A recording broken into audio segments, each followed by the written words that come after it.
El eslabón de la administración más cercana al ciudadano. Nos acompaña alguien con más de 30 años de experiencia en este campo, en su trayectoria en la administración pública, especializado en la gestión económico-financiera del ámbito local, en mancomunidad, en trabajar con mancomunidades que son la gestión continua de varios municipios, y además interventor accidental del excelentísimo Ayuntamiento de Los Realejos. Vamos a aprovechar esta sesión con él. Hoy recibimos un aplauso a don Francisco Pérez en la sesión de contratación de emergencia y gestión económica financiera de emergencia.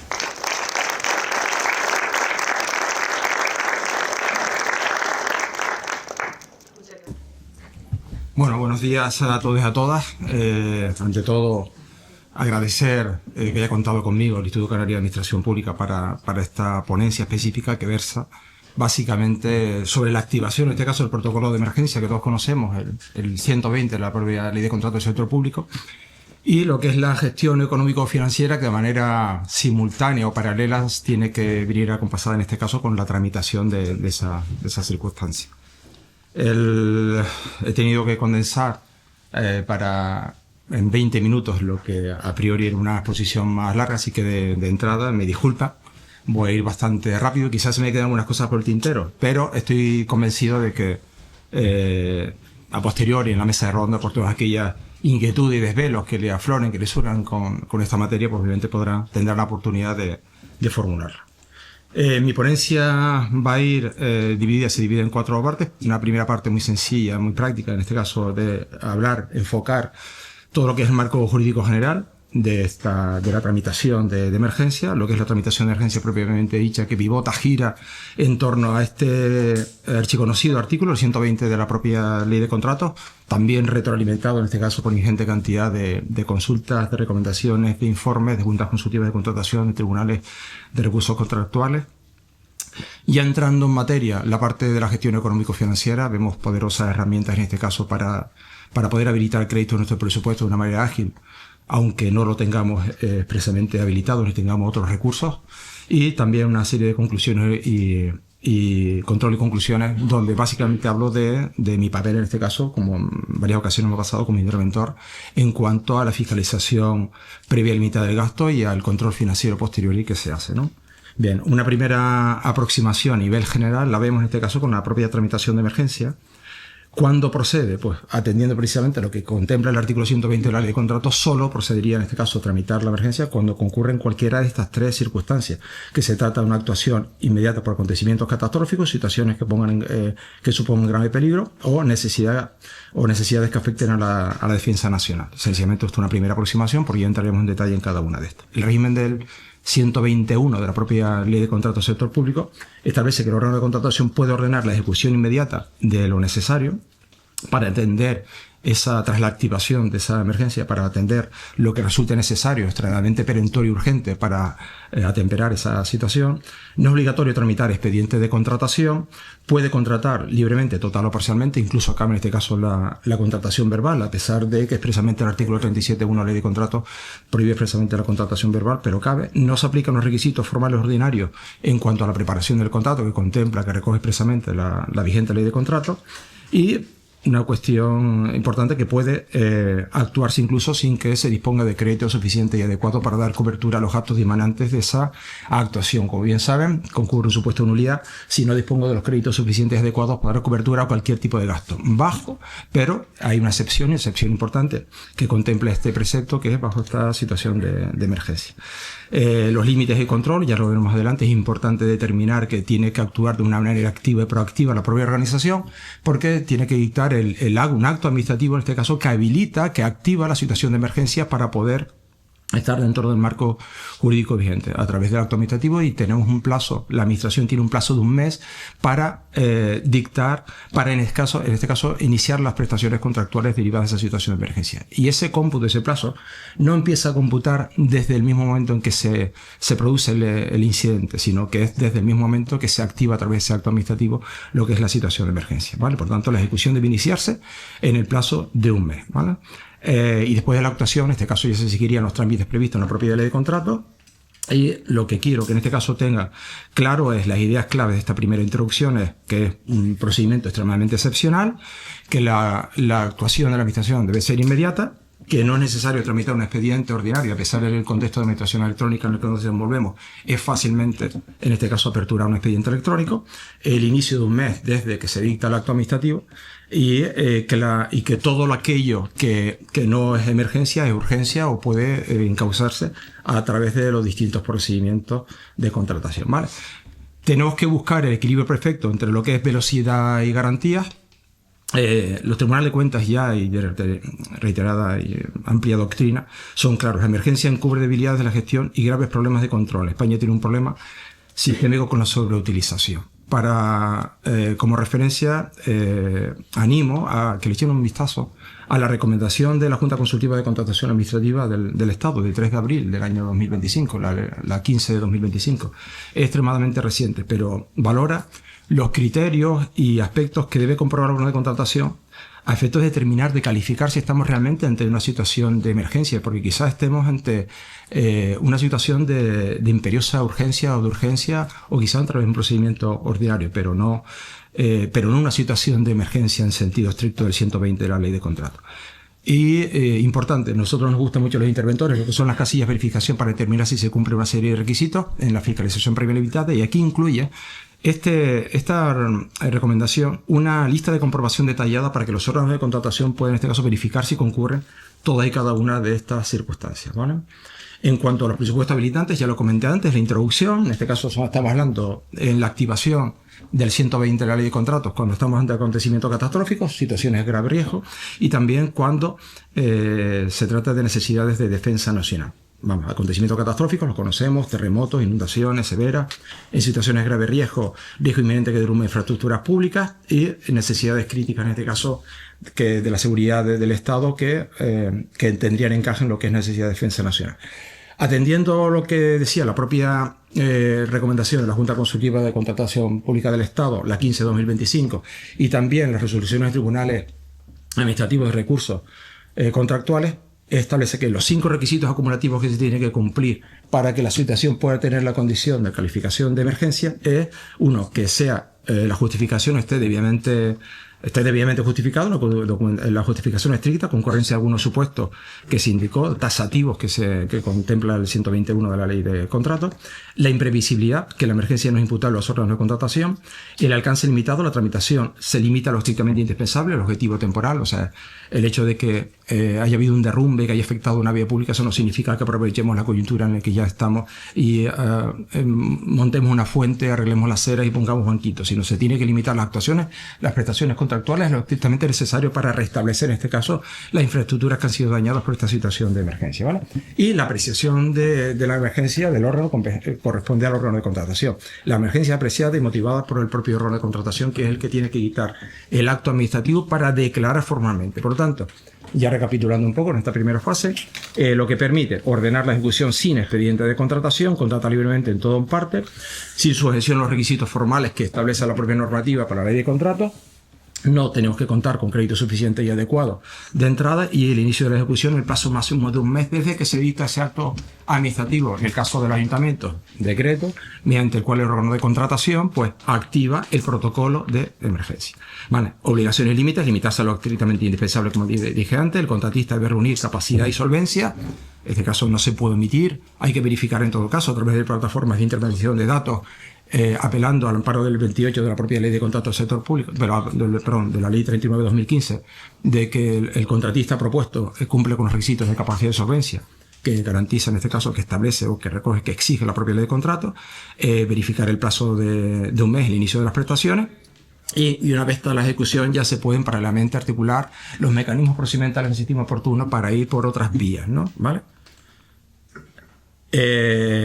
Mito, realidad, muchos creen que lo que es la tramitación de la activación de esta tramitación de emergencia Al ser emergencia no hay que hacer ningún papel ni hacer absolutamente nada y centrarnos en la palabra y meramente ejecutamos. Cuando la realidad es muy distinta, porque en este caso hay que verificar, como les decía, esa capacidad y solvencia que tiene que garantizar, en este caso, que el contratista propuesto no concurre, por ejemplo, en un supuesto de prohibición de contratar, y eso lo podemos hacer a través de nuestra plataforma de intermediación de datos, tal como establece la Ley 39/2015. La formalidad es obligatorio perfeccionar, en este caso, el propio contrato de manera simultánea, de manera a posteriori, que la mayor parte de los casos, y la transparencia. Se tiene que publicar lo que es el contrato, la formalización, el perfeccionamiento del contrato en la plataforma de contratación del Estado y también recomendable en la propia sede electrónica, los portales de transparencia de las corporaciones locales, ¿no?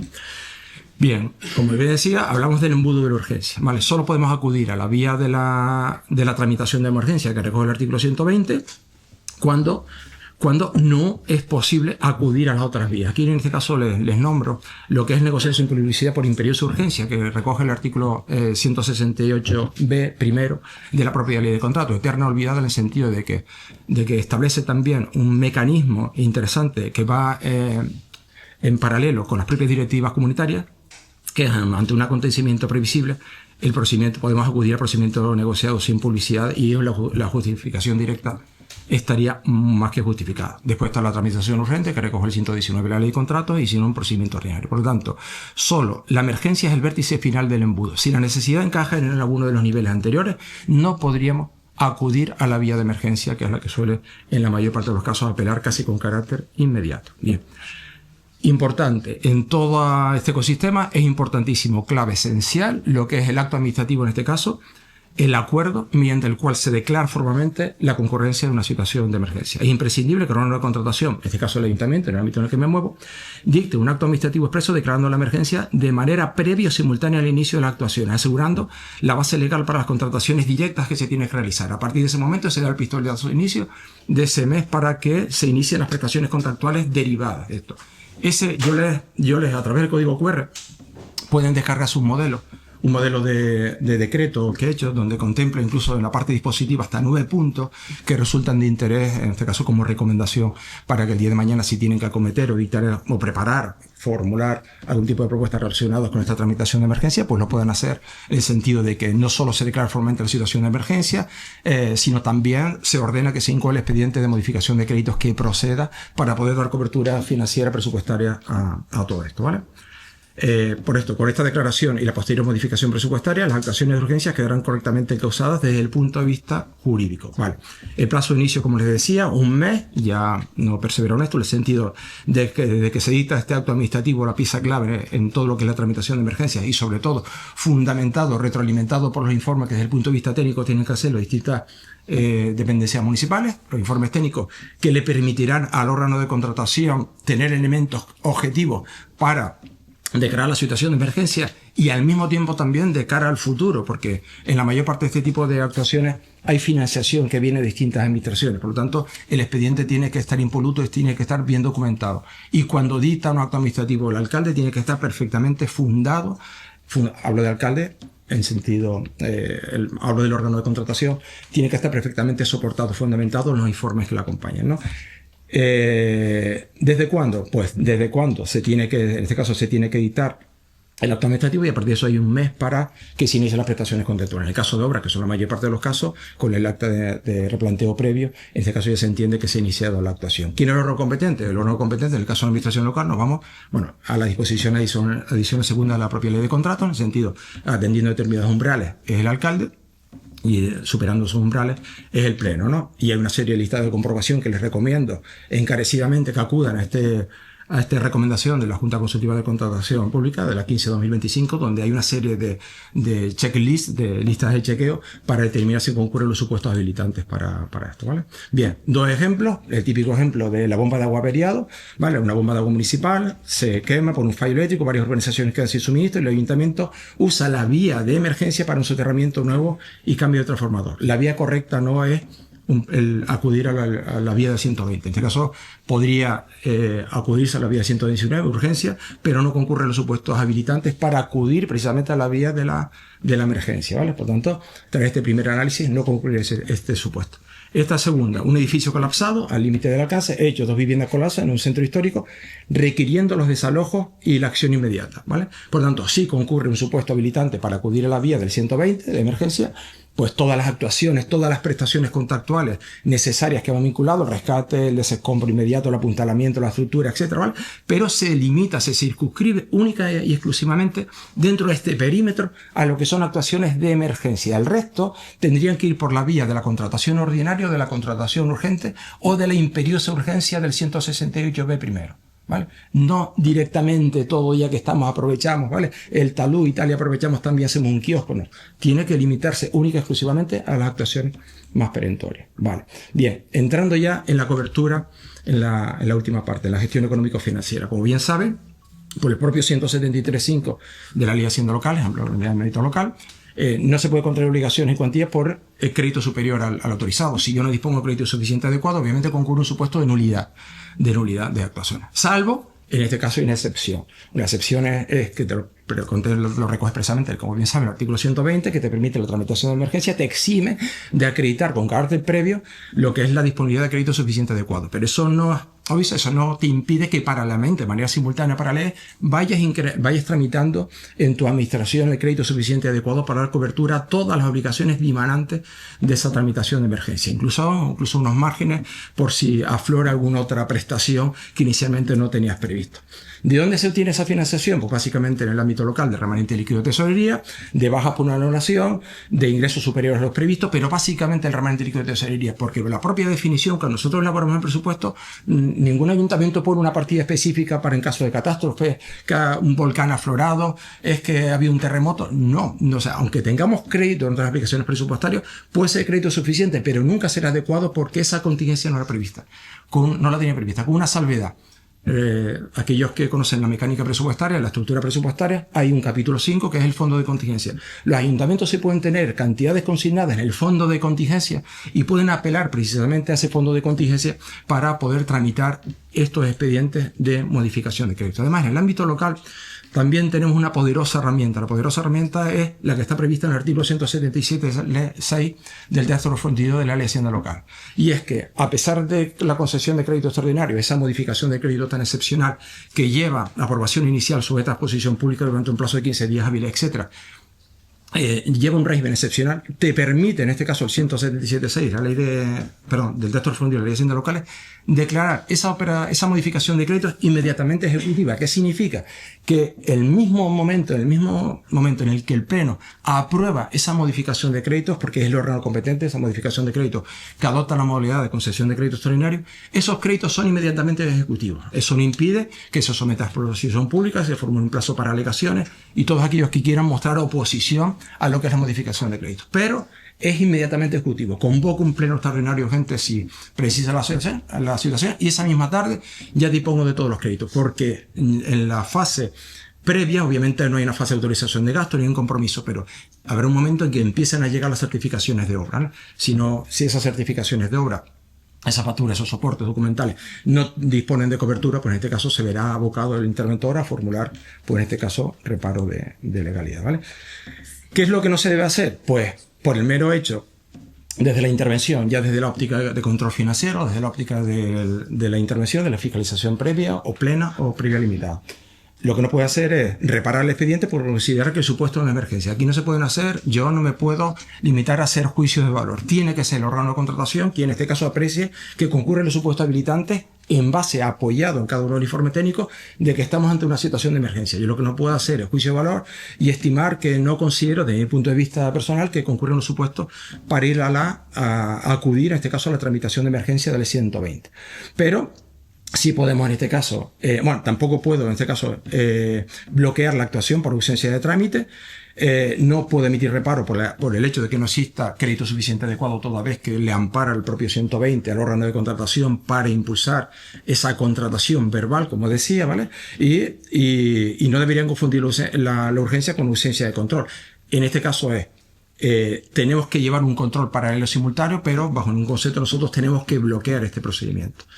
Lo que sí debemos hacer, y esto es una recomendación práctica que formulo, tenemos que acatar el procedimiento de urgencia siempre y cuando se concurran, veamos, a grosso modo se ha seguido la tramitación del 120 de la ley de contratos, que no es complejo, ¿vale? Verificar que han concurrido los supuestos del 120, acontecimiento catastrófico, grave peligro, necesidad de la defensa nacional, y existe inmediatez en el hecho causante de la actuación, ¿vale? Atendiendo precisamente, ayudando, auxiliando al órgano de contratación para determinar esa casilla de verificación si concurren los supuestos habilitantes que está establecido en la propia recomendación de la Junta Consultiva de Contratación, ¿vale? Comprobar que existe técnico que acredita la emergencia debidamente motivado, que suelen pedirlo en muchas administraciones de cara a financiar parcialmente parte de las actuaciones que han sido objeto de emergencia. El informe advertir, sí, ponerlo de manifiesto desde el primer momento, que el órgano de contratación es el único responsable de cumplir todo y cada uno de los requisitos del 120. Iniciar la tramitación para regularización presupuestaria tan pronto sea posible. En este caso recomendamos, a través de las plantillas que tenemos normalizadas, que uno de los dispositivos de ese decreto es que se habilite el expediente de modificación de crédito que corresponda, que estime oportuno para habilitar los créditos por esta cuantía. Obviamente tiene que haber unos informes previos, unas estimaciones, unas valoraciones para determinar de qué cuantía estamos hablando. Por parte de los servicios técnicos municipales se hará una estimación, aunque sea tanto alzado, del coste real y efectivo que va a suponer la ejecución de esas actuaciones, ¿vale? Verificar que existe en la orden de decreto importante de que sea acto habilitante, en este caso, que es el decreto de la Alcaldía de Presidencia, ahora en el expediente de su razón, expediente, en este caso, en este contexto electrónico, y sí intentar en la medida de lo posible velar que bajo el paraguas de la emergencia no intente incorporar prestaciones contractuales que tienen la calificación de urgentes o de imperiosa urgencia, pero no de emergencia, ¿vale? Ya creo que estoy cumpliendo los plazos bien. Ya para terminar, sí, estoy haciendo los esfuerzos. Ya me disculpé al principio. Bueno, las conclusiones que les comenté al principio era el principio de proporcionalidad, que la emergencia es el último recurso. Recuerdan el embudo en cuanto a la tramitación, acudir a la vía de emergencia cuando sea estrictamente necesario y no concurra en ninguno de los supuestos para ir al procedimiento ordinario, urgente, y que no se me olviden del procedimiento negociado por imperiosa urgencia del 168B1, el eterno olvidado, porque muchos no saben ni que existe ese procedimiento, que va alineado con incluso con las propias directivas comunitarias, ¿vale? Conocer los requisitos acumulativos, todos deben conocer, todos deben concurrir la motivación, los 5 requisitos que están incluso perfectamente recogidos en esta recomendación de la Junta Consultiva de Contratación. Hay que puntearlos, verificarlos, que cumplen cada uno de esos requisitos. El plazo de un mes, importante, es el plazo de un mes desde que se edita ese acto para que se inicien las prestaciones contractuales. En el caso de las obras, como les decía, el acta de planteo previo daría a todo el efecto el pistoletazo de inicio para poner de manifiesto en el expediente documentado de que se han iniciado las prestaciones contractuales. El crédito extraordinario más la ejecutiva inmediata, en el caso de la administración local, apelar a esa poderosa figura que tenemos en el 177.6, que es declarar inmediatamente un expediente de modificación de créditos que se somete a exposición pública, pero que es inmediatamente ejecutivo. En cuanto a la publicidad de control, el 120 exige, en este caso determinados en el ámbito de la Administración del Estado, determinados requisitos en cuanto a publicidad. Nosotros tenemos que emularlo dando cuenta al Pleno, publicarlo en la plataforma de contratación del Estado, publicarlo en este caso en nuestros portales de transparencia, y también el riesgo europeo, porque en este caso han aflorado diversas disfuncionalidades en el sentido de que determinadas administraciones beneficiarias de fondos del mecanismo de recuperación y resiliencia o del plan de transformación y recuperación han acudido a la vía de emergencia y obviamente son incompatibles con las propias directivas comunitarias y han aflorado ingente cantidad de problemas. Bueno, creo que ya he acabado. Aquí sencillamente una sencilla exposición de lo que he dicho, está a disposición de todos, y bueno, y agradecerle en este caso la atención y disculparme de nuevo por la rapidez.